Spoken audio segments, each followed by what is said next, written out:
Les Français sont de retour. Cela débarque tout juste de Paris après 5 heures de vol. Les charters ont repris du service entre la France et Tamanrasset. L'image banale de touristes, sauf que nous sommes ici en Algérie. Et pour ces voyageurs venus voir le désert et ses zones bleues, les Touaregs, le pays reste une destination un peu particulière. Vu les événements, je pense que les gens sont inquiets, ils peuvent être inquiets. Mais enfin bon, on nous a rassurés qu'il n'y avait aucun problème. Il y a des treks, même pendant les événements, il y avait des treks en permanence, donc je pense qu'on risque rien.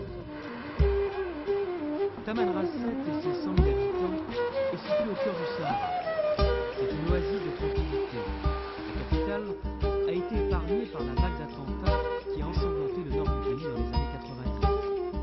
Mais les étrangers ont longtemps vidé ces destinations, provoquant une crise sans précédent dans le secteur touristique. Dans la crise depuis 1993 jusqu'à 2000, les 7 ans là, ça fait vraiment une crise totale. Maintenant, ça a repris. La reprise profite à tout le monde. Une cinquantaine d'agences de voyage se sont ouvertes et les centres d'hébergement pour les baroudeurs du désert connaissent un regain de fréquentation malgré leur confort spartiate. 10 000 touristes sont passés par là l'an dernier et cette saison s'annonce prometteuse. À Tamanrasset, il y a 18 ans que je n'avais pas mis les pieds à Tamanrasset. Et pourquoi vous n'êtes pas rendu plus tôt?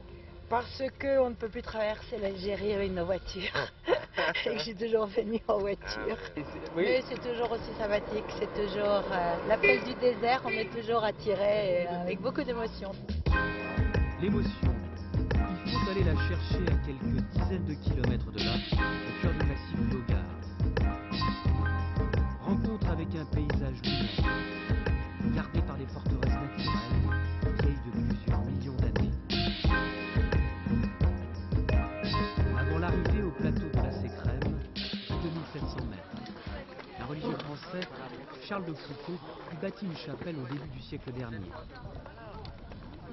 Chaque soir, les amoureux du désert y ont rendez-vous avec le soleil, quand ses derniers rayons embrasent le Hogar. C'est extraordinaire. T'as qu'à regarder ça, c'est phénoménal. Je reviens toujours pas en fait. C'est assez extraordinaire. C'est la première fois que vous venez là? C'est la première fois que je viens en Algérie. Et je reviens absolument pas. C'est une image inhabituelle de l'Algérie.